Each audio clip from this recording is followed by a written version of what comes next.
Get off my porch before I shoot. Rowan Blackthorn's rifle shook in his frostbitten hands. Inside the cabin, his 3-day-old son screamed without ceasing, a sound that had not stopped since the boy was born and his mother stopped breathing in the same hour. Outside, the heavy-set woman did not move. She could not. She was on her knees in the snow. Blood blooming dark across the front of her coat, a tiny bundle pressed hard against her chest. The bundle stirred. A small face emerged from the wool. Eyes impossibly blue, impossibly alive, lifted and locked onto Rowan's. And for the first time in 3 days, the screaming inside the cabin went silent. Before this story goes any further, if you believe a single act of kindness can resurrect a heart that's been buried alive, please subscribe to this channel and stay with me until the end. Comment the name of the town or city you're watching from right now, so I can see how far this story has traveled tonight. Now let's go back to that porch in Montana, where one widowed cowboy is about to make the choice that will either save his son or bury them both.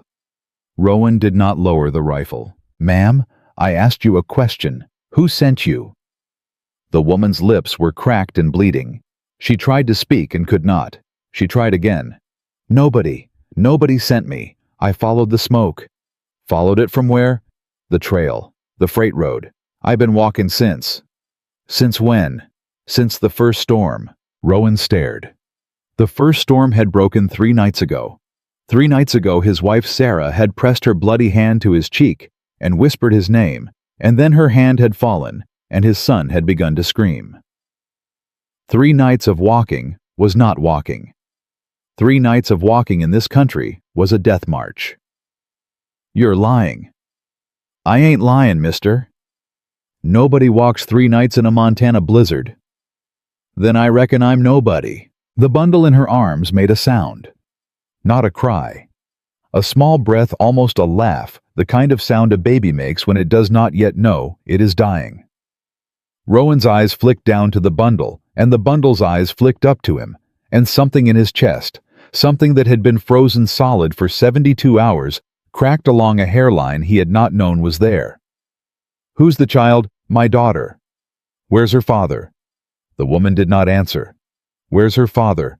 "Behind me." "How far behind?" "Not far enough." Rowan looked past her shoulder into the white-gray nothing of the storm. He saw nothing. That did not mean nothing was there. "Stand up." "I can't." "Stand up, ma'am, or so help me." "I can't. There's a ball in my shoulder. It's been there since Tuesday." Inside the cabin, Eli started screaming again. The silence had lasted maybe 40 seconds. It was the longest silence Rowan had heard since the boy was born. Rowan's jaw locked so tight he tasted iron. "What's your name?" "Mara. Mara Calloway." "Mrs. Calloway." "Just Mara." "Mrs. Calloway, I'm gonna lower this rifle. You're gonna come inside. You're gonna sit by the fire. You ain't gonna touch nothing. You ain't gonna ask me nothing, and the second that storm breaks, you're gonna be on your way. Do you understand me?" "Yes, sir." "Can you walk?" "I'll walk." She tried to stand and fell. The baby slid sideways in her arms, and she caught the child with a sound like an animal being hit. Rowan was off the porch before he knew he had moved. He set the rifle in the snow. He bent down. He took the baby first because the baby was lighter, and because the baby was the thing that was looking at him, and he tucked the bundle inside his own coat against his own chest, and the baby quit moving and went still and warm there, as if it had always belonged. "Ma'am, put your good arm over my shoulder." "I'll get blood on you." "There's already blood on me." He lifted her. She was heavy, and he was strong, and 3 days without sleep had hollowed him out. But he got her up, got her across the porch, got her through the door, got her into the chair by the hearth that had been Sarah's chair and was nobody's chair now. The baby stayed inside his coat. Eli in the cradle on the table was screaming so red his face had gone purple. "Mister, your boy." "I know." "He's hungry." "I know that too." "How long?" 3 days. 3 days. His mother passed. "Lord have mercy." "The cow's milk turned. The town's 40 miles. I rode out twice. I couldn't get past the second creek. I came back both times because I wasn't going to let him die alone." She was already pulling at the buttons of her coat with her one good hand. The buttons were frozen, and her hand was shaking, and she could not get the second one open. "Help me with the buttons." "Ma'am?" "Help me with the buttons, mister. Your boy ain't got time for your manners." He helped her with the buttons. He did not look at her face. He did not look at anything. He opened the buttons, and she opened her shirt, and she said, "Bring him here." And Rowan brought Eli to her, and laid him in the crook of her good arm. And Eli, who had screamed for 3 days and 3 nights without stopping, latched on and went silent. The silence was so loud, Rowan had to grip the back of the chair to stay on his feet. He stood there with his hands on the chair and his head down and his eyes closed. And he did not cry, because Blackthorn men do not cry, but his shoulders shook the way a man's shoulders shake when something is being torn out of him from the inside. "Mister." "Yeah." "Get my baby out of your coat." "Yeah." "She's been quiet a long time. I need to see her." He brought the bundle out. He laid the bundle in Mara's lap beside Eli, and Mara looked down at her daughter, and her daughter, blue-eyed, ash-haired, looked back up at her, and made the small breath laugh sound again. And Mara's whole body sagged, and a sound came out of her that was not a word. "What's her name?" "Pearl." "Pearl. After my mother." "How old?" 11 weeks. 11 weeks, and you walked her through that?" "I walked her through worse." Rowan did not ask what worse meant. He turned away. He went to the stove. He put the kettle on. He came back with a knife. "Mrs. Calloway." "Mara. Mara, that ball in your shoulder. It's been in there 4 days. 4 days. It's gone septic. I can smell it on me. I'll get it out." "You a doctor?" "I was a field surgeon at Cold Harbor." Was. "Then you'll do." He brought the kettle. He brought whiskey. He brought the cleanest cloth in the house, which was one of Sarah's nightgowns, and he did not let himself think about that. Mara held both babies, one at each breast now, because Pearl had woken hungry too, and Mara had milk enough for 2, and milk to spare, and Rowan cut the shoulder of her dress away with the knife, and saw the wound, and stopped breathing. "Mister? It's bad. I know. It's real bad. Just get it out. It's gonna hurt you." "Mister, my husband held my head under bathwater for 10 minutes the night I had this baby.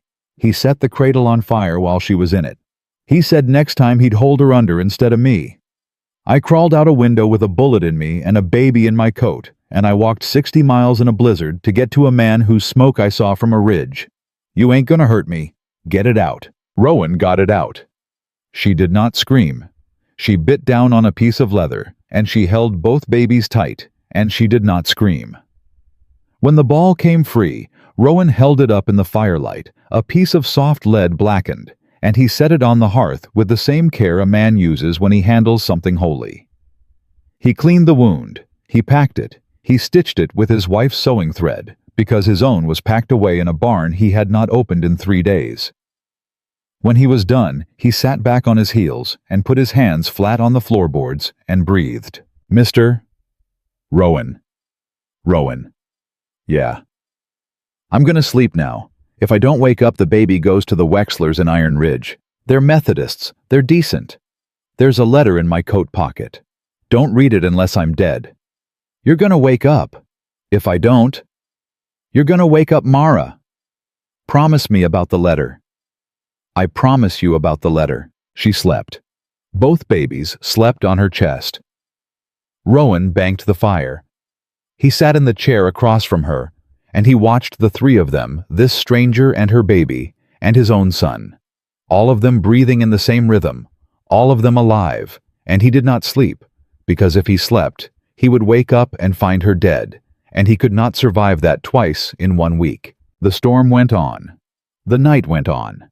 Around 3 in the morning, Eli stirred and made a small sound, and Mara, without waking, shifted him to the other side, and he latched, and was quiet.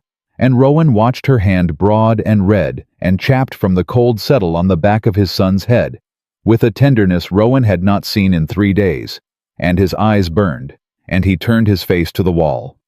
At dawn, Mara opened her eyes. Rowan. I'm here. Did I die? No, ma'am. Are you sure? I'm sure. It feels like I might have. You didn't. She looked down at the babies. They were both still asleep.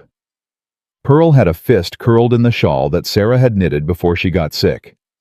Eli had a fist curled in a lock of Mara's hair. Rowan. Yeah. How long was I out? 11 hours. 11 hours. Yeah. And he ate the whole time, whenever he wanted. Good. Mara. Yeah. I want to ask you something and I want you to answer me straight. All right. Your husband, the one who held you under bathwater, he coming. He's coming. How far behind? 2 days, maybe 3. The storm slowed him. Will the storm stop him? Nothing stops him. What's his name? She looked at him a long time before she answered. She looked at him the way a person looks at a man before she tells him the thing that will either bind him to her or send her back into the snow. Victor Graves. Rowan's face did not change, but something in his hands changed. He set the cup he was holding down on the table very slowly, and the cup did not rattle, and that itself was a kind of answer. You know him. I know him. How? He was my captain, at Cold Harbor. Then you know. I know. And you're gonna put me back out in the snow now. No, ma'am. You should. I ain't gonna. He'll burn this place down. Let him try. Rowan. Mara. You don't owe me nothing. I owe my boy his life. You give it back to him last night. I owe you that till the day I die. That ain't a debt. That's just being a person.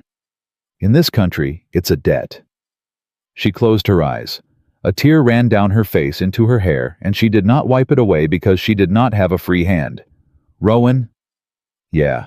I can cook, I can clean, I can mend. I'm strong. I'm bigger than most men, and I can lift what they can lift. I ain't asking for charity. I'll earn my keep and Pearl's keep, and I'll work till I drop.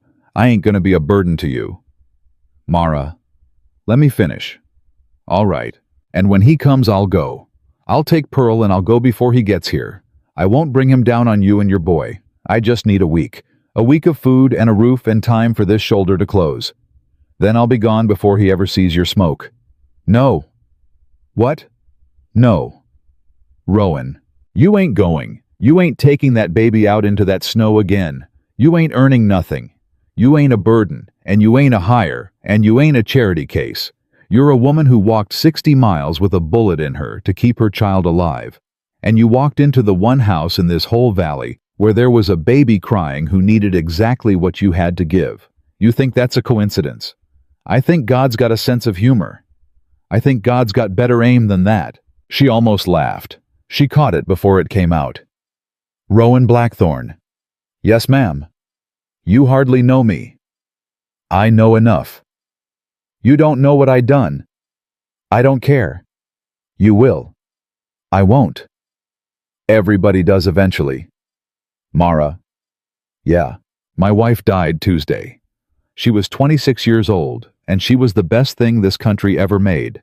And she bled out on that bed there while I held her hand and lied to her about how she was going to be fine. My boy hasn't eaten in 3 days. I rode out twice, and I came back twice because I am not strong enough to bury 2 of them in 1 week. I was sitting in this chair with a pistol in my hand last night when you knocked on that door. Do you understand what I'm telling you? Yes. You knocked on that door at the exact minute. You and that baby. You knocked and I put the pistol down and I went and got the rifle instead because I figured if it was Victor Graves or any other devil come up out of the dark, I'd take him with me. And it wasn't him. It was you. And your baby looked at me, and my boy stopped crying. So you tell me, ma'am, who saved who last night? She was crying now. She did not try to stop it. Rowan. Stay. Just till the shoulder heals. Stay as long as you need. Just a week. Stay as long as you need, Mara Calloway. Rowan. Stay forever if forever's what you got. The fire popped. Eli stirred and was quiet. Pearl made the small breath laugh sound. Mara closed her eyes and let her head rest back against the chair, and her broad red hand stayed where it was on the back of Rowan's son's head. And Rowan watched her and watched the babies and watched the dawn coming gray and slow through the kitchen window. And he understood with a clarity that came on him like a wave that he was going to kill Victor Graves. He was not going to be killed by him. He was not going to send this woman back into the snow. He was not going to bury his son and his wife in the same season. He was going to kill Victor Graves with his own 2 hands when the time came, and he was going to do it for the woman bleeding in his wife's chair, and for her daughter, and for his son, and for the part of his own heart that had cracked open last night when a stranger's blue-eyed baby had looked up at him and refused to die. Rowan? Yeah. I smell coffee. I put a pot on. It's been a long time since I smelled coffee in a kitchen at sunrise. How long? 2 years. Then drink it slow. Rowan. Yeah. Thank you. Don't thank me yet. Why? Because he's coming. And when he gets here, you're going to find out who I am. And you might not like it. I'll like it. You don't know that. I know enough. She reached out her good hand. He looked at it a long moment. Then he took it.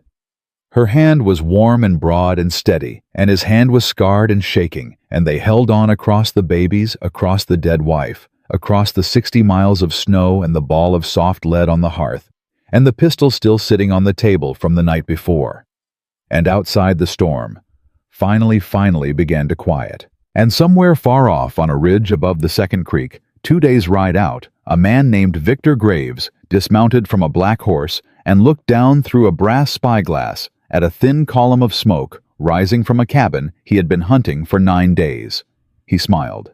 He folded the spyglass. He swung back into the saddle. And he started down the ridge. By mid-morning, the snow had stopped falling, and the silence on the ranch was the kind of silence that scared a man more than the storm had. Rowan stood at the kitchen window with a tin cup of coffee gone cold in his hand and watched the tree line.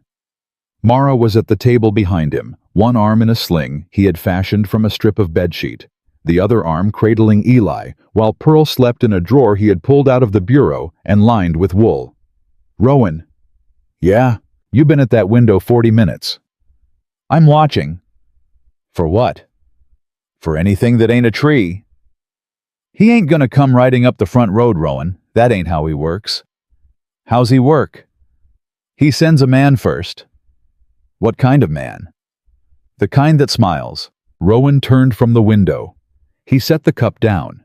He looked at her a long time, and she met his look without flinching, and he saw something in her face that had not been there last night. She had slept. She had eaten. The fever was down. And whatever softness the bullet and the blizzard had beaten out of her was crawling back into her bones hour by hour with the milk and the bread and the warmth of the fire. Mara. Yeah. How many men does he keep? 3 he pays. 20 he owns. What's the difference? The 3 he pays will look you in the eye when they kill you. The 20 he owns will smile while they do it. And the smiler, the one he sends first, he got a name. Hollis Reed. Hollis Reed. He'll come up the road like a preacher, hat in his hand. He'll have papers. He'll have a star on his coat that ain't real. He'll call me Mrs. Graves. You ain't Mrs. Graves. Legally I am. Not in this house. She did not answer that. She looked down at the boy in her arm and adjusted the blanket around his ear with a tenderness that did not match the steel in her voice. Rowan. Yeah. When he comes. Hollis. You let me do the talking. No. Rowan. I said no. He'll trip you. He's a lawyer before he's anything else. He'll get you to say one word wrong, and that one word will be in a courtroom in Bozeman by next Tuesday. Then I won't say no words. You'll say something. Men always do. Mara. Let me handle him. I know him. I know how he sits. I know how he holds his hat. I know what he wants me to say, and I know what I'm going to say instead. And what are you going to say? She lifted her face to him. That I died in the storm. Rowan stared at her. Say that again. I died in the storm. Mara Graves froze to death 2 miles south of the Bitterroot alongside her infant daughter. The man who found the bodies buried them under a cairn of river stones because the ground was too hard to dig. He did not know the woman's name. He did not file the report because he is a crow and he does not file reports. The bodies were taken by wolves before the thaw. That ain't gonna hold. It'll hold long enough. For what? For me to be somebody else by spring. Mara. I can't be Mrs. Graves anymore, Rowan. I can't be her. She dies today, or she dies in 2 weeks at the bottom of a stairs, and I would rather be a ghost than a body. He sat down across from her. He did not reach for her. He put his hands flat on the table between them. Then who are you after today? I don't know yet. Pick a name. Rowan. Pick a name, Mara. Pick it now, before he sends Hollis up that road.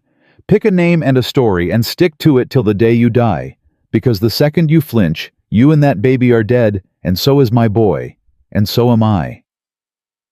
She looked at the fire. She looked at her daughter. She looked at the ceiling beams that Rowan had cut himself 10 years ago, and her good hand tightened on Eli, and a muscle moved in her jaw. Mara Calloway. That ain't far enough from Mara Graves. It's my mother's name, my maiden name. I've been Mara Graves for 6 years, and I was Mara Calloway for 22. And Mara Calloway is who I'm gonna be when I die, so she might as well be who I am now. All right. And the baby's Pearl Calloway. All right. And I am your cousin's widow, from St. Louis. Come west to keep house for you because your wife passed and your boy needs a wet nurse. We wrote letters all summer. The letters are in a trunk that burned in the storm. Anybody asks for proof, we got none because the trunk burned, and the man who wrote the letters is dead, and the woman who received them is sitting at this table with a baby at her breast, and a story she will repeat the same way every time in front of anybody in any courtroom until the day she dies. Rowan looked at her for a long count. You'd done this before. I've been planning it for 2 years. 2 years. Since the night he set the cradle on fire. And you never run. I run today. Why today? Because today there was smoke I could see from a ridge, and before today there wasn't. He almost said something. He didn't. He nodded once and he stood up and he walked to the wall by the door and he took down a tintype that had hung there for 10 years.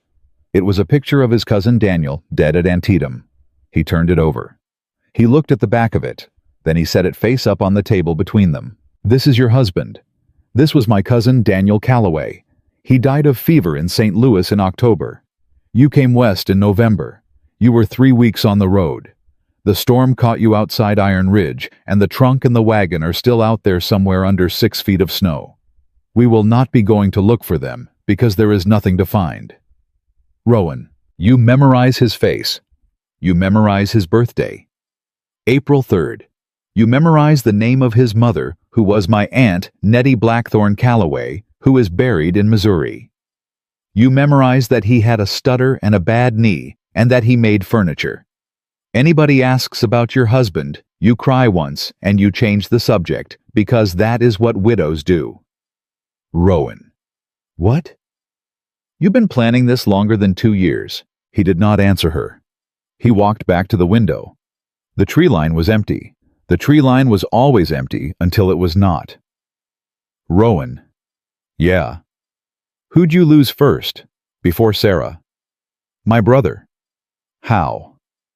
Cold Harbor. Under who? He did not turn around. Under Captain Victor Graves. The fire popped. Pearl made the small breath laugh sound in her drawer. Eli, full and warm, slept on against his mother's chest. Mara closed her eyes, and a long breath went out of her slow and steady. The breath of a woman who has been told a thing she suspected but did not know. Rowan. He sent my brother into a creek bed at 3 in the morning with 12 men and no cover. 2 come back. My brother was not one of them. I was a surgeon's apprentice, and I was the one who had to tell his wife by letter. I was 19 years old. Rowan. I have been waiting 6 years, Mara. I did not know I was waiting. But I was. She did not say anything to that. There was nothing to say to that. She rocked Eli and she watched her daughter sleep, and she let Rowan stand at the window with his back to her, because that was what a man like that needed in a moment like that. A long minute passed. Rowan? Yeah. Ryder. He had already seen him. A single horse, a single man coming up the long road from the south at a slow walk. Had in his hand, just like she had said, a scrap of something that might have been a star pinned to his coat. A leather satchel across his back. Hollis. Hollis. How long? 8 minutes to the gate. 2 more to the porch. Rowan? Yeah. Take the babies into the back room. Both of them. Shut the door. Do not come out. Do not make a sound. Whatever you hear, do not come out. Mara? Do not come out. Mara, I ain't leaving you alone with him. You are leaving me alone with him, because I am the only one in this house who can lie to him and live. You go in there with those babies, and you put your hand over my daughter's mouth if she cries, because Hollis Reed has known the sound of Pearl's cry since the night she was born, and he will recognize it through 3 doors. Mara. Rowan Blackthorne, do as I say. He did. He did not want to. He picked up Eli first and then Pearl in her drawer, and he carried them both into the back bedroom that had been Sarah's sick room and was empty now, and he set the drawer on the bed, and he sat on the floor with Eli on his chest and his back against the door, and he listened. He had his pistol on his hip. He had his knife in his boot. He did not draw either of them. He listened. The horse came up. The horse stopped. Boots on the porch. 2 soft knocks. Mrs. Graves? Mara's voice calm as a church bell. There ain't no Mrs. Graves here, mister. You got the wrong house. Ma'am, my name is Hollis Reed. I'm a deputy out of Bozeman. I'm looking for a Mara Graves and her infant daughter, Pearl. They went missing from a homestead in the Bitterroot near 9 days ago, and there's a husband in town near out of his mind with worry. That's a sad story, mister, but it ain't mine. I'm Mara Calloway. I'm widow to Daniel Calloway out of St. Louis. I come west to keep house for my husband's cousin, and the storm took my wagon and damn near took me with it. I ain't seen another woman or another baby in 3 weeks. A pause. A long pause. The kind of pause a lawyer takes when he is rearranging the file in his head. Mrs. Calloway? Yes, sir. Forgive me. You match the description close enough that a man in my position has to ask. Ask away, deputy. Where'd you say you come from? St. Louis?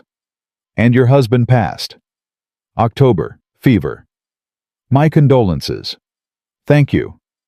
What's the cousin's name? Rowan Blackthorne. Rowan Blackthorne. Yes, sir. And he know you're here? Mister, I'm sitting in his kitchen drinking his coffee. I expect he knows. Where is he? Out at the south fence. A heifer come down hard in the storm, and he's been trying to get her up since dawn. I see. A second pause. Longer than the first. In the back room against the door, Rowan put his hand over Eli's mouth very gently, just in case. Mrs. Calloway, would you object if I stepped inside a moment to warm up? The wind out here'll cut a man in half. I would object, mister. Ma'am, my husband's cousin is a widower. His wife passed Tuesday. There ain't been a week of mourning yet, and I ain't about to entertain a man in his kitchen with him out at the fence and the body of his wife not yet a week in the cold ground. You can warm yourself by your horse, deputy, or you can ride on to Iron Ridge, where the boarding house keeps a fire. Ma'am, I mean no disrespect. None taken. Ride on. Mrs. Calloway. Yes. There's a reward for information. Is there? $200, federal, for the whereabouts of Mrs. Graves and the child. $200 is a lot of money, deputy. It is. More than I'll see in a year. Considerably more. Mister, I'll tell you what I know. I'll tell you for free because I am a Christian woman and I do not take money for telling the truth. I know that I have not seen the woman you're looking for. I know that no woman with a baby has come through this gate in the time I've been here. And I know that if she had come asking for shelter, I would have given it to her, and I would not be telling you about it now, because any woman who runs 9 days through a Montana winter with an infant is running from something worse than what she's running into, and a deputy with a federal reward and a smile like yours don't strike me as the something better. Now you ride on Mr. Reed before I call my cousin in from the fence." There was a third pause, the longest one. "Mrs. Calloway." "Yes, sir." "You take care, ma'am." "I will. And if any woman matching the description should happen by your gate." "She won't." "If she should." "I'll send her to Bozeman with a note pinned to her coat." "You do that, ma'am." "I will. Good day to you, deputy." Boots on the porch, boots down the steps. The creak of leather as a man swung up into a saddle. The slow walk of a horse going back the way it came. Rowan did not move. He did not breathe. He counted to 200. Then he counted to 200 again. Then he opened the bedroom door and walked into the kitchen with Eli in one arm and Pearl in her drawer in the other, and Mara was sitting exactly where he had left, her hands folded on the table, staring at the door, and her face was the color of wet ash. Mara. He knew. What? He knew Rowan. He believed you. He pretended to believe me. That's different. How do you know? Because Hollis Reed don't ride away from a $200 reward. He rides away from a $200 reward when the $1,000 reward is 2 days behind him on a black horse, and he wants to be the one to point at the cabin when the $1,000 reward gets here. Mara. He's coming, Rowan. How long? 2 days, maybe 1. Rowan set Eli in her lap. He set the drawer with Pearl on the table. He went to the wall. He took down the rifle. He took down the Colt that had been his father's. He took down the second Colt that had been his brother's. He laid all 3 on the table next to a baby in a drawer, and a woman with a bullet hole in her shoulder, and a son 3 days old, who had fed at her breast through the worst night of 2 lives. Rowan. Yeah. You ever killed a man? Yes. How many? I don't count. That mean a lot or a few? It means I don't count Mara. She looked at the guns on the table. She looked at her daughter.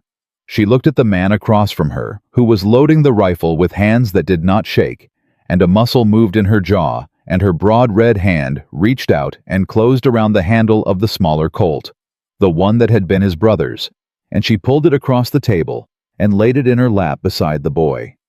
Rowan. Yeah, I ain't never killed a man either. That's so. I've been thinking about it for 2 years. Mara.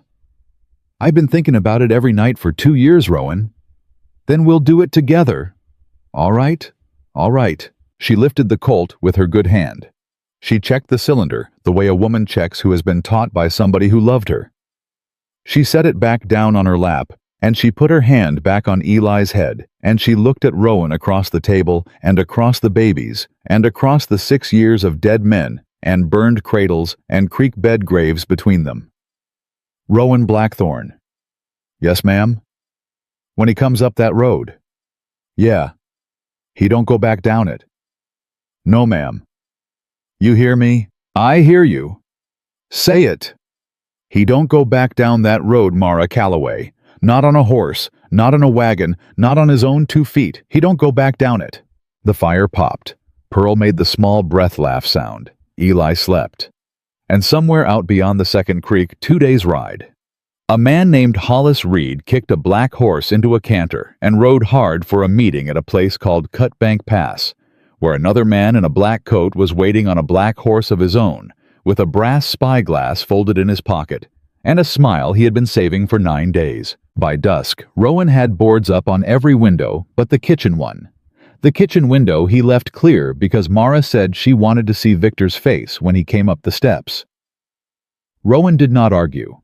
He drove the nails in with hands that knew the work, and he set a shotgun in each hall corner, one under the cradle, one beside the front door, one inside the wood box, and one across the rafters above the kitchen table where a woman with a baby could reach it without standing up.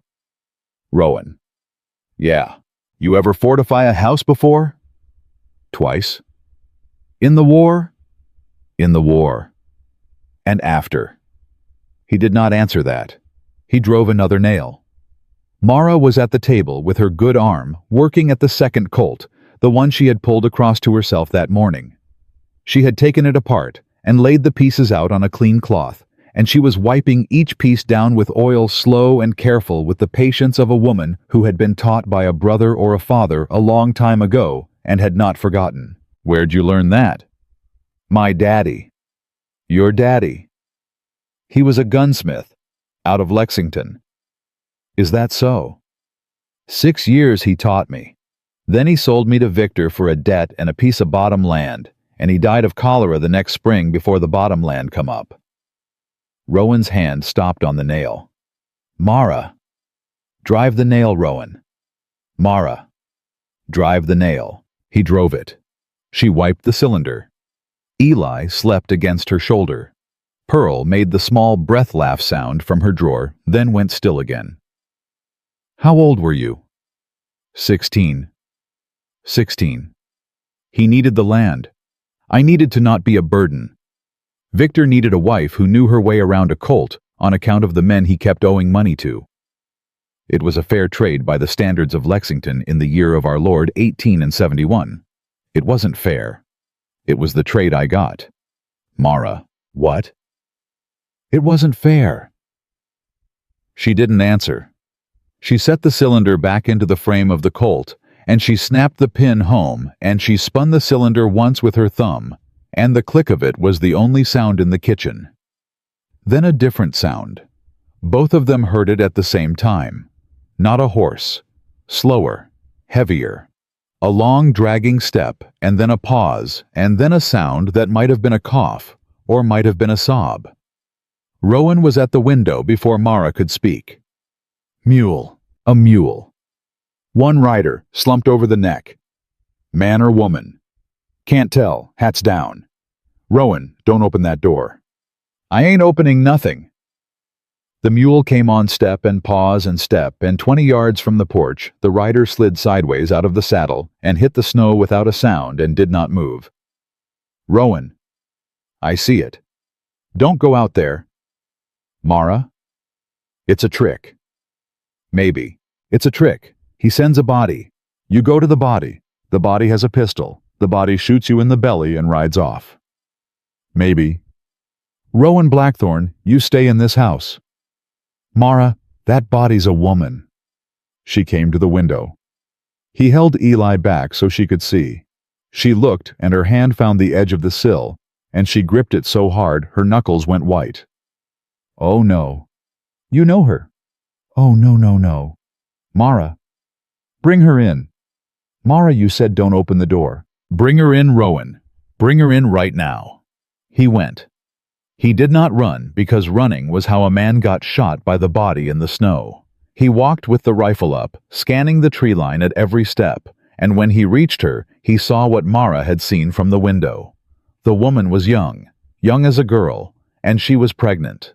Big with child, 8 months at least, and her face was the gray of a person who had been 3 days without water and a day without warmth, and her lips were blue. "Ma'am?" She did not answer. "Ma'am, can you hear me?" A flutter of eyelashes. "Mara." The single word broken in half by a breath. He carried her.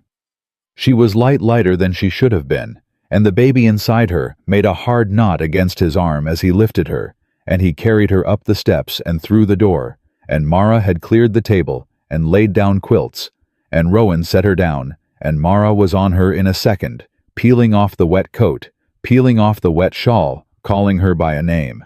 "Tess, Tess, baby, look at me. Tess Honeycutt, you look at me." The girl's eyes opened. She saw Mara. She started to cry, the soundless crying of a person too dehydrated to make tears. "Mara, I'm here." "Mara, he killed Annie." "What?" "He killed Annie, 2 nights ago. He found her in the root cellar, and he killed her, Mara. He beat her till she didn't move. And then he made me watch. And then he said I was next. And he locked me in the smokehouse. And the boy let me out, the Mexican boy, he let me out. And he gave me his mule, and he said to ride." "Tess. Annie's dead, Mara." "Tess, look at me. Look at me, baby. Annie's dead. Rowan was already at the stove water on cloths down brandy bottle, down from the high shelf. He worked without looking at them. He did not need to look at them to know what was happening on the table. A woman he did not know had ridden a mule up out of the dark with the news of a murder, and a name Mara had not spoken yet, and the news had taken something out of Mara that the bullet had not. Rowan. Yeah. Annie was my sister. Mara. Annie was my little sister Rowan. She was 19. She was the one I left behind because I couldn't carry her and Pearl both, and she said, "Go." She said, "You go." She said, "I'll be right behind you." And he killed her.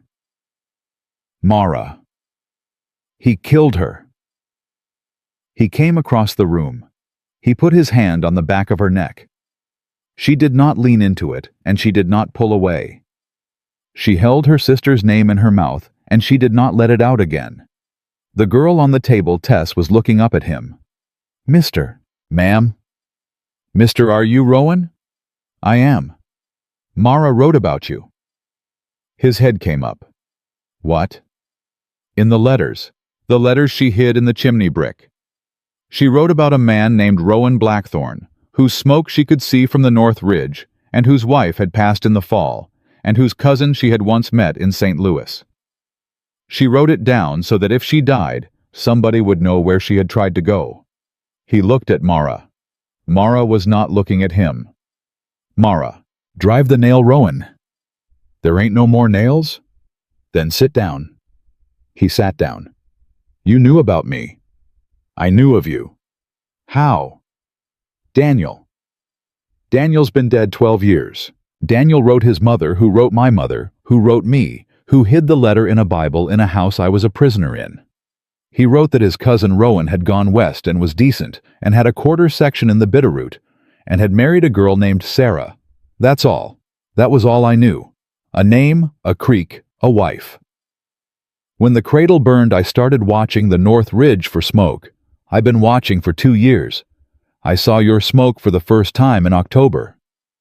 And I saw it again in November, and again last week. And 4 nights ago, I saw a column of black smoke that went up 2 hours and then went out, and I knew somebody had built a pyre, and I knew who must have died, because there is only one house on that ridge. Sarah. I am sorry, Rowan. You came because she died. I came because if she died, you were the only man in the territory who would open his door to a fat woman with a baby and not ask her name twice. And because I had a day, and because Annie pushed me out the door with her hands flat on my back, and she said, "Mara, you go," and I went. The fire popped. Tess on the table was shaking now, the long, deep shake of a body that had been cold too long and was finally letting itself feel it. Mara turned to her without taking her hand off Eli. Tess, baby, where's the pain?" "Low, real low." "How low?" "Mara, the baby's coming." "How long?" "An hour, maybe 2. I've been bleeding since the second creak." Rowan. I heard her. "Rowan, I cannot deliver a baby with a bullet hole in my shoulder." "I know." "You said you was a field surgeon." "I was." "You ever delivered a baby?" "Twice." "How'd they go?" "One lived." Rowan. Mara, one lived. All right. He stood up. He rolled his sleeves. He went to the basin and washed his hands, the way they had taught him at Cold Harbor, 3 times with lye up to the elbows, and he came back to the table and he looked at the girl named Tess Honeycutt, who had ridden a mule out of the dark with the news of a dead sister and a baby that would not wait, and he put his hand on her forehead, the way he had once put his hand on the foreheads of dying boys in a tent outside Petersburg. Tess. "Mister, you listen to me. You've been brave today already. You've been the bravest woman in this territory today. I need you to be brave for 1 more hour. Can you do that?" "I can." "Then we're going to get this baby born, and we're going to get you warm, and we're going to sit you down to a bowl of stew, and tomorrow you and Mara are going to sit on that porch and mourn your friend Annie together. But tonight you and me are going to do this work. You hear me?" "I hear you." "Mara." "Yeah. Get the babies into back room, both of them. Shut the door. Rowan? And bring me the rifle when you come back." She brought the rifle. She set it on a chair within his reach. She closed Eli and Pearl into the back room together in the drawer bed, and she came back to the kitchen and stood at the head of the table, and she put her good hand on Tess's forehead and her bandaged arm across her own chest, and she leaned down close. "Tess, baby, look at me. Don't look at him. Look at me. You squeeze my hand and you push when I tell you and you breathe when I tell you, and you do not think about Annie. You think about your baby. You hear me. You think about your baby." "Mara." "What?" "It's a girl." "How do you know?" "I know." "All right. Then you think about your girl and you push." She pushed. 40 minutes she pushed. 40 minutes of her hand crushing Mara's good hand. 40 minutes of Rowan saying steady and easy and there you go. 40 minutes of the fire going low and Mara feeding it one-handed and going back to the head of the table. 40 minutes of the kind of work that has been done in cabins and tents and wagons since the beginning of the country, and at the end of the 40 minutes, a small wet thing slid into Rowan's hands and made a sound. And it was a girl, and she was alive. He held her up. "Tess." "What?" "Tess Honeycutt, you have a daughter." She started to laugh, and then she started to cry, and then her eyes rolled back and she went limp on the table, and Rowan thrust the baby at Mara and was on Tess in a second, his palm under her jaw, his ear at her chest. "She's bleeding. Bad. Bad. Mara. Bad." "Rowan." "I know, Mara." "Rowan, do not let her die. I'm trying. Do not let her die in this kitchen. Do not let Victor have one more body in my name. Do not let this girl die." "Mara, I am trying." He worked. He worked the way they had taught him to work, and the way nobody had taught him to work, and the way a man works when he has just put a baby into the hands of a woman who has been carrying his own son's life since dawn. He packed, and he pressed, and he stitched, and the bleeding slowed, and the bleeding slowed more, and the bleeding stopped, and Tess drew a breath and another, and her eyes fluttered, and she did not die. She did not die. He sat down on the floor with his bloody hands on his knees and his head against the leg of the table, and he breathed in and out for a long time. Mara was at the head of the table, with the new baby on her chest, and Tess's hand in hers, and she was singing very low a song Rowan did not know. It was an old song. It was somebody's mother's song somewhere a long time ago. "Mara." "Yeah." "What's the baby's name?" "Tess." The girl on the table opened her eyes again. "What? Name your baby." Tess looked down at the small wet thing in Mara's arm. She looked at it a long time. "Annie." "Annie." "Annie Honeycutt." "All right, baby." "Mara." "Yeah." "He's coming." "I know." "He ain't 2 days out, Mara." "How far?" "He was 8 hours behind me when I left. He had to swing wide around the second creek because the ice was thin. That bought me 4 more hours. So 12 hours, maybe 10 now." Rowan's head came up off the table leg. 10 hours. 10 hours, mister." "Mara." I heard her. 10 hours, and there's 3 babies in this house, and 2 of them are an hour old between them. I heard her, Rowan. He got up off the floor. He washed his hands again all the way to the elbows 3 times with lye, and he came back into the kitchen, and he picked up the rifle off the chair, and he checked the load. "Mara." "Yeah." "You said he don't go back down that road." "I said it." "You meant it." "I meant it." "Then 10 hours is enough." "Enough for what?" "Enough to make him come up it the way I want him to." She lifted her face to him. "Rowan Blackthorne." "Yes, ma'am." "What are you fixing to do?" He set the rifle down on the table next to the new baby and the new mother, and the woman he had decided sometime between dawn and dusk was going to be his wife, if she would have him. "I'm fixing to ride out at midnight." "Rowan." "I'm fixing to ride out at midnight and meet him at Cutbank Pass." "Rowan." "And he ain't gonna come up that road, Mara. He ain't gonna come up it because he ain't gonna make it past the pass." "Rowan, you are not leaving this house." "Mara." "You are not leaving these babies and these women in this house alone for 1 minute. Do you hear me? You are not leaving." "Mara." Rowan Blackthorn, you swore to me this morning. You swore to me he don't go back down that road. You did not swear to me you'd meet him on it. He comes here. He comes to this door. He comes to the house where his crime is, and he dies on the porch, and we bury him under the cottonwood with Sarah, and we do it together, the two of us, in this house, with these babies inside. Do you hear me?" He looked at her a long time. "Yes, ma'am." "Say it back to me." "He comes to the door. He dies on the porch. We bury him under the cottonwood. With Sarah. With Sarah. Together. Together. Now sit down." He sat down. She was crying now, very quiet, the way a woman cries when she has cried too much already, and her body is just finishing the work. "Rowan?" "Yeah. My sister Annie. She was 19 years old. She liked yellow ribbons. She could not carry a tune. She wanted to be a schoolteacher in Helena. She had blue eyes like pearls. That was where Pearl got them. Mara. I want you to know her name, before he gets here. I want her name said in this kitchen by somebody who is not me. Annie Calloway. Annie Calloway. I will say her name every day, Mara. Every day for the rest of my life. Rowan. Yes. Then we are gonna make it so he never says it again. The fire popped. The new baby cried. Mara hummed the song. And 10 hours to the south, on a frozen ridge above Cutbank Pass, a black horse stopped at the edge of the timber, and the man on its back lifted a brass spyglass to his eye, and he saw very small and very far.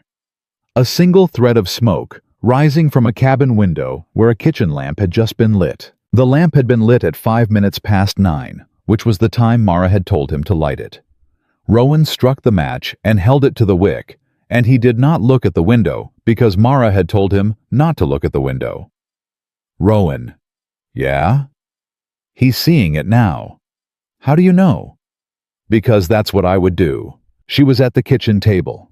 Tess was on the bed in the back room with both of the older babies and the new one. The door was closed. A shotgun was across Mara's lap. The Colt was on the table by her good hand. Eli's bottle full and warm sat in a pan of water on the stove because Tess had given them milk before she had slept, because Tess Honeycutt had said she would not lie down until the boy was fed. Mara. Yeah. How long? 3 hours, maybe 4.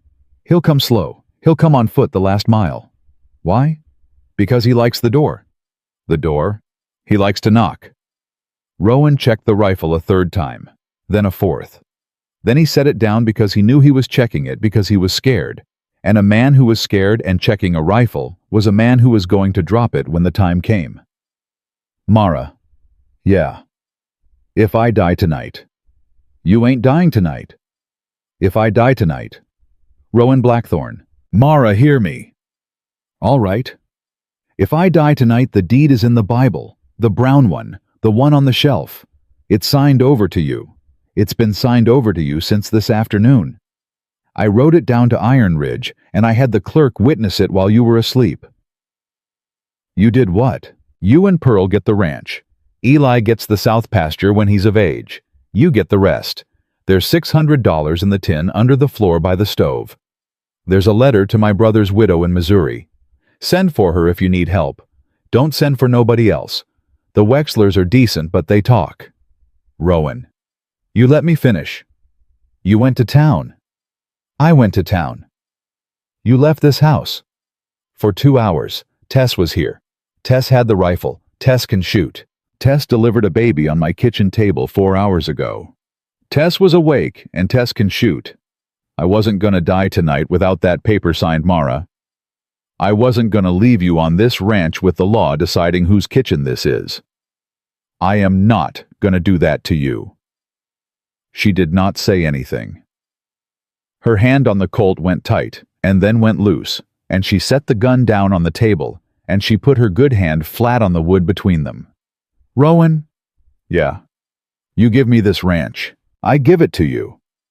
On the day I told you my husband was coming to kill me. Yes, ma'am. You crazy son of a gun. Probably. Come here. He came around the table. He knelt down beside her chair so his face was level with hers. She put her good hand on the side of his face, and she held it there, and her hand was warm and broad and steady, and his face under her hand was the face of a man who had been alone for 3 days and was no longer alone. Rowan Blackthorne. Yes, ma'am. You don't die tonight. I'll do my best. You don't die tonight, you hear me. I hear you. Because there is a boy in that back room who took your name today, and there is a girl in there who is going to take it tomorrow, and there is a woman in this kitchen who would like to take it by spring, and you don't die tonight. He could not speak. He nodded. She kept her hand on his face. He turned his face into her palm and closed his eyes for 1 long second, and then he opened them because there was a sound on the porch. It was not boots. It was the soft, deliberate scrape of a glove on wood. Mara. I hear it? He's early. He ain't early. We were late. She lifted the shotgun off her lap. He took the rifle off the table. They moved to the positions they had decided on at sundown. Mara at the corner of the kitchen by the cradle hook, Rowan against the wall by the door hinge, and they did not breathe. The scrape came again. Then a voice. But it was not the voice Mara had been expecting. Mrs. Calloway. It was Hollis Reed. Mrs. Calloway, it's Deputy Reed. I need you to open the door. Mara mouthed 2 words at Rowan across the room. Don't answer. Mrs. Calloway, I know you're awake. I can see the lamp. I rode back because I have to tell you something, and I have to tell you fast. He's an hour behind me, maybe less. I came up the back road. Rowan looked at Mara. Mara looked at Rowan. Mara shook her head no, very slow. Mrs. Calloway. Mara. The use of her first name made her flinch. Mara, I have a sister too. She did not move. Mara. I had a sister named Eliza, and she married a man like Victor Graves in 1868, and she is buried outside Topeka. And I have spent 11 years working for men like him, so I could get close enough to one of them to put him in the ground. And tonight is the night I picked, and I picked Victor. And I am telling you so, because if you shoot me through that door right now, you will have shot the only friend coming up this road tonight. Rowan looked at Mara. Mara's face did not change. Mr. Reed. Mara. Step back from the door 3 paces. Lay your pistol on the boards. Step back 3 more paces. Sit down on the porch with your hands open on your knees. If you do all 3 of those things in that order, my cousin will open this door. If you do any one of them wrong, my cousin will fire through the door and he will not miss. A pause.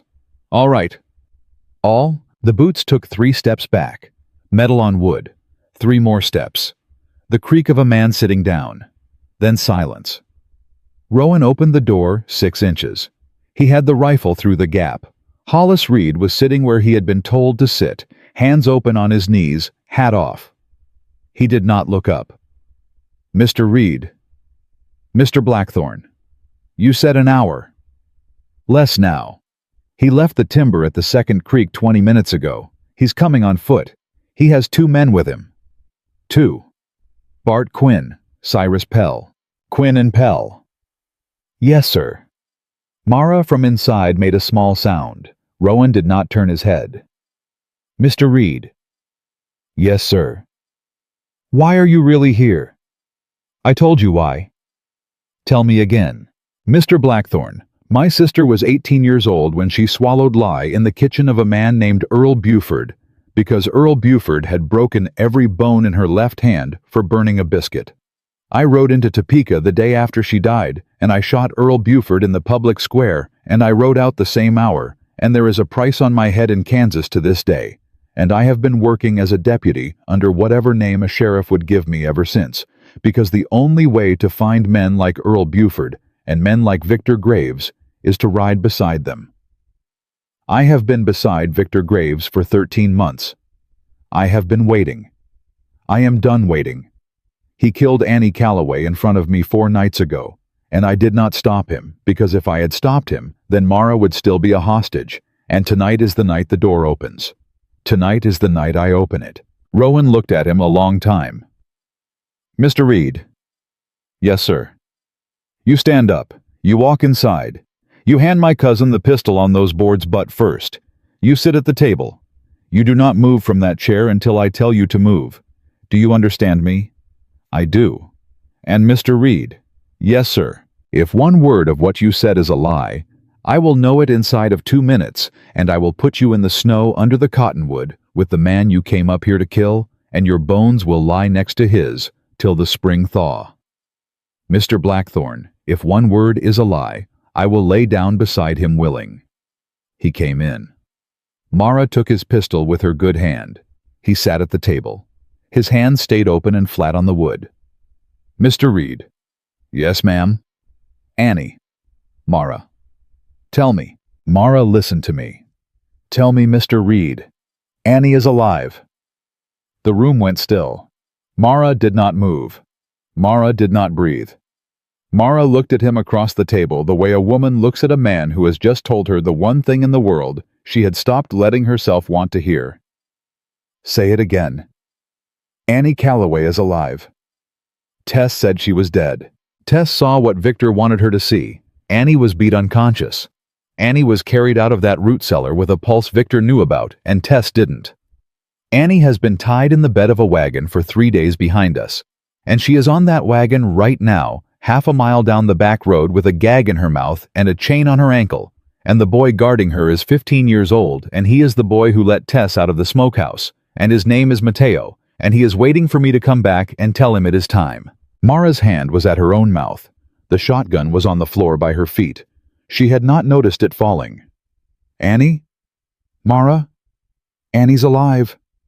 She's alive, Mara, but she will not be alive in 2 hours unless we move. Rowan? Rowan was already moving. Saddle the gray, saddle the bay. Mr. Reed, you ride point. Mara, you stay in this house with that shotgun, and you do not open this door for any man who is not me. Tess stays with the babies. We ride for the wagon. We come back with your sister. Do you understand me? Rowan.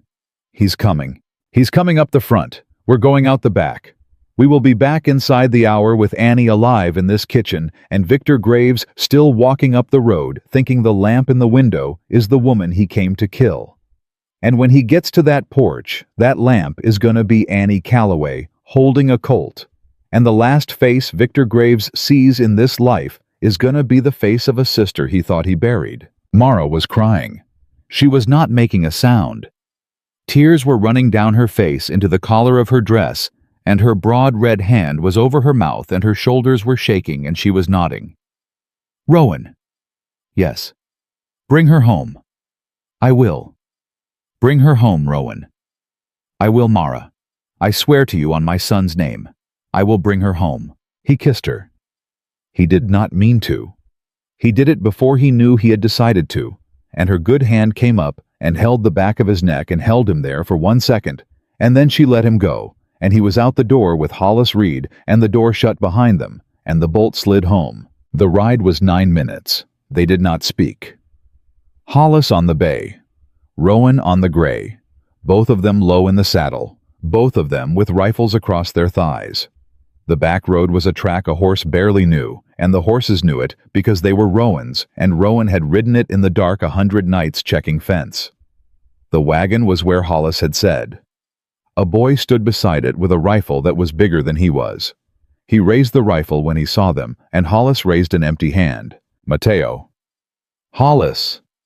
It's tonight. Tonight. You did right by Tess. You're doing right by Annie. You ride out of this country at first light. You take the bay. You take the letter in my coat pocket. You take it to the woman in Helena whose name is on the letter. She will hide you. Do you understand me? C. In English, son. Yes, sir. The girl in the wagon bed was on her side under a tarp. Her eyes were open.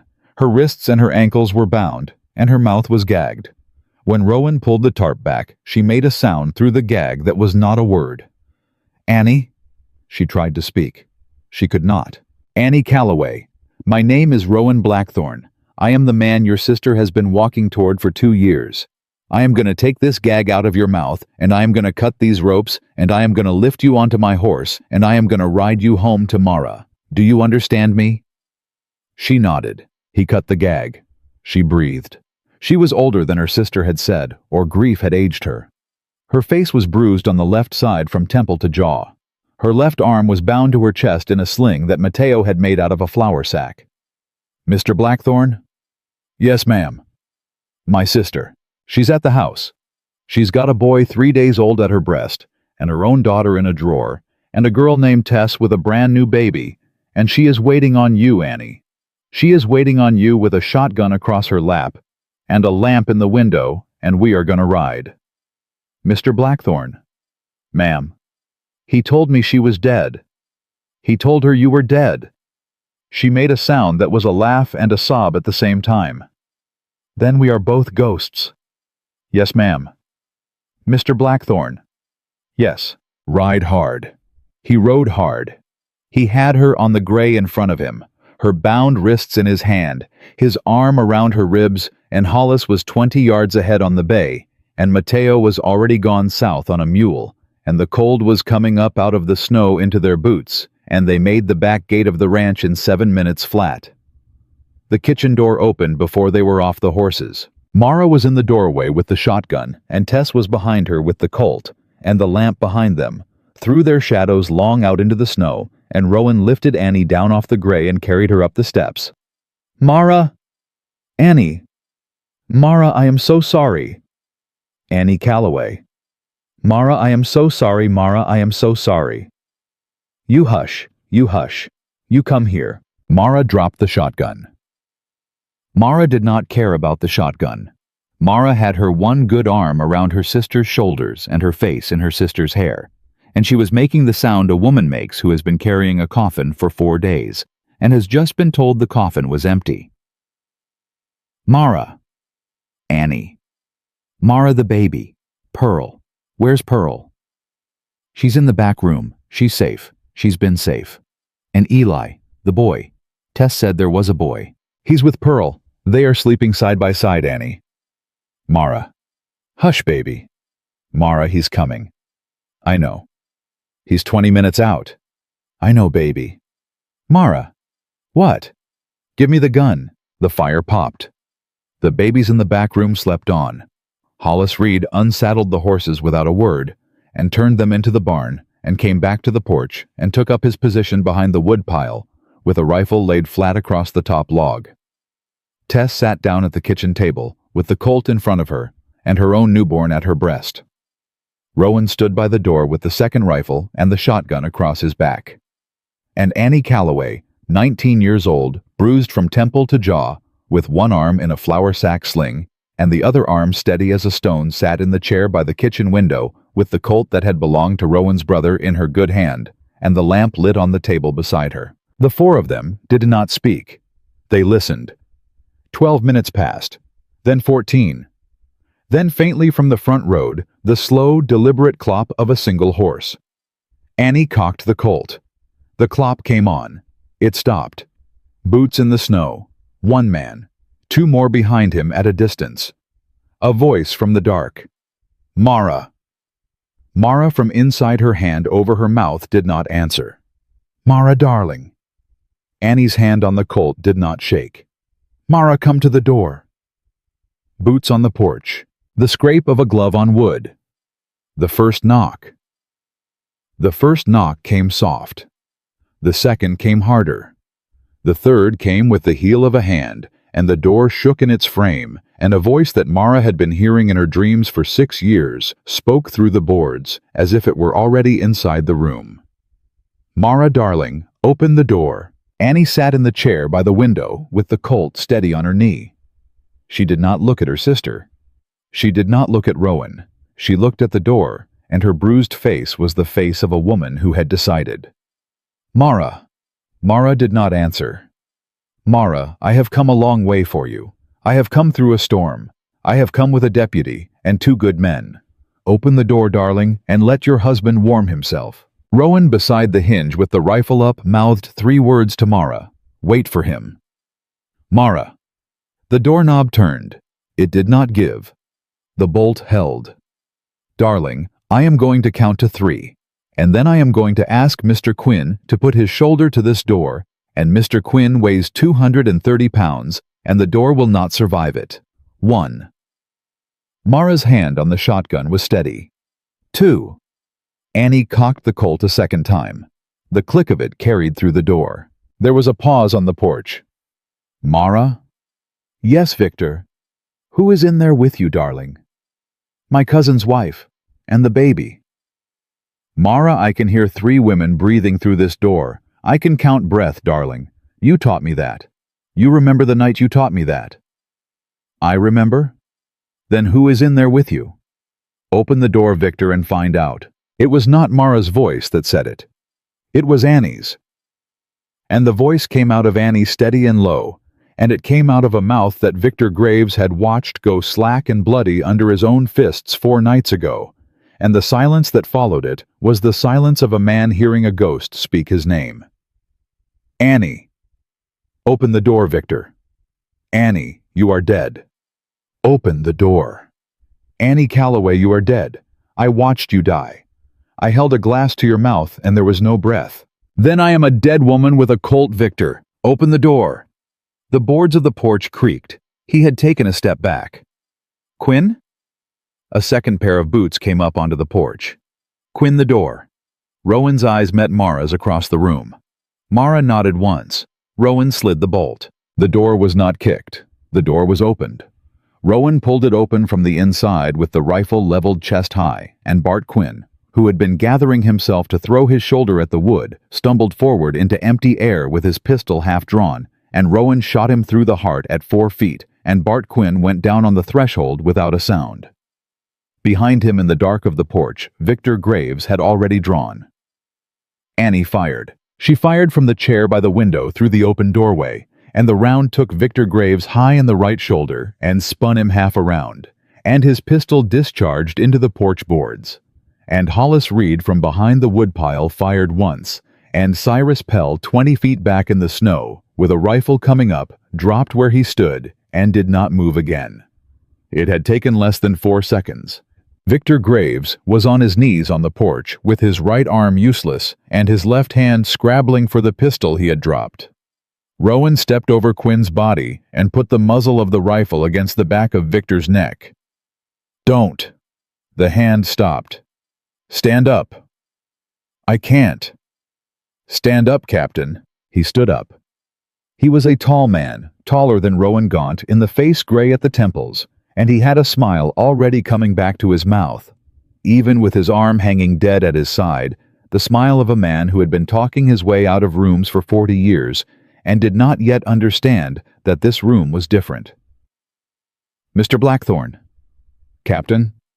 You have me at a disadvantage. Yes, sir, I do. There is a deputy of the United States behind that woodpile. There is a lawyer in Bozeman who has my will on file. There is a federal warrant in my saddlebag, and that warrant names this woman as my legal property under the laws of the territory of Montana, and I will see every man and woman in this house hang for what has happened on this porch tonight. Captain Graves. Yes. You remember a creek bed at Cold Harbor? I remember many creek beds. 3 in the morning, 12 men, no cover. The smile faltered.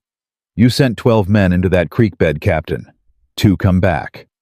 My brother was not one of them. His name was Caleb Blackthorne. He was 20 years old. He was the only family I had left in this world until I married Sarah, and Sarah is buried under that cottonwood, and the only family I have left now is sitting in that kitchen, and you came up this road tonight to take her from me. Mr. Blackthorne. Captain Graves. That was a war. Yes, sir, it was. I was an officer. Yes, sir. I gave a lawful order. Yes, sir.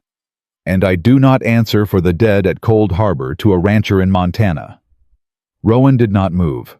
His finger was on the trigger, and it was steady, and Victor Graves was looking at him across 6 feet of frozen porch boards, and the smile was almost back.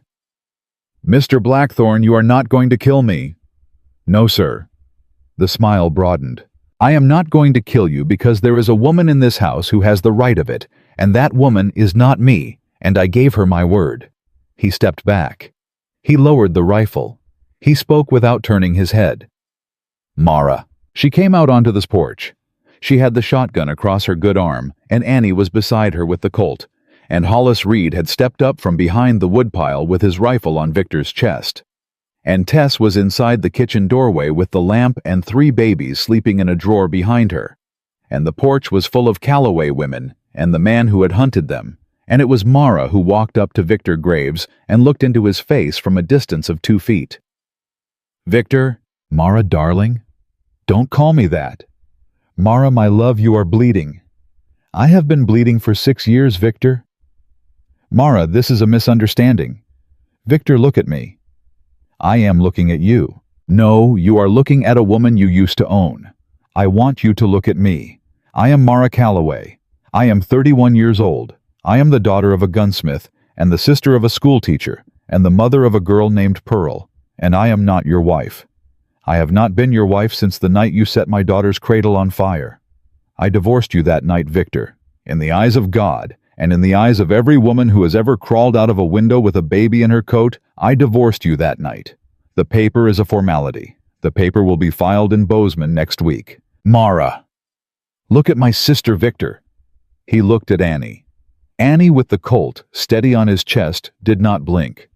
"You told her I was dead. Mara, you told me she was dead. You used my sister as a body to break me with Victor. You laid my sister out in a root cellar and you told a 15-year-old boy to bury her. And instead, that boy hid her in a wagon and rode her here to me, and now she is standing on this porch with a gun pointed at the spot in your chest where your heart would be if you had one. Mara?" "Annie, lower the gun." Annie did not lower the gun. "Annie, lower the gun, baby."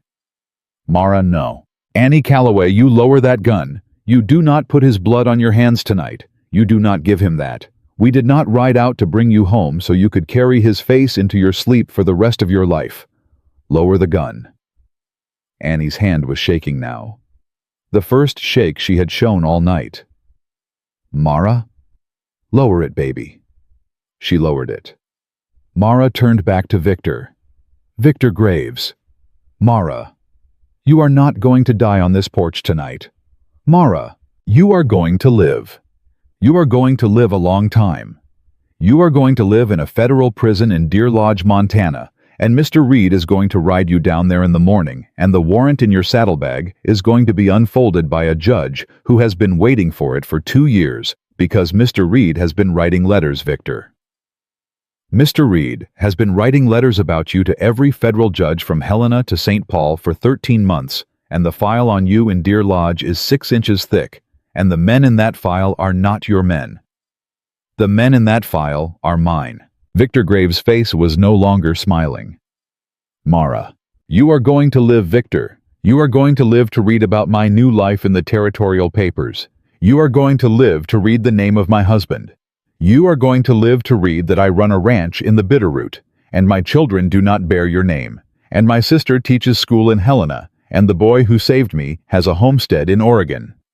You are going to live a long time, Victor, and every day of it, you are going to know that the woman you tried to bury walked out of your house on her own 2 feet, and you are going to die in a prison cell of old age, and the last face you see on this earth will not be mine." She turned. She walked back into the kitchen. She did not look at him again. Rowan tied Victor Graves's good arm to the porch post with a length of harness rope.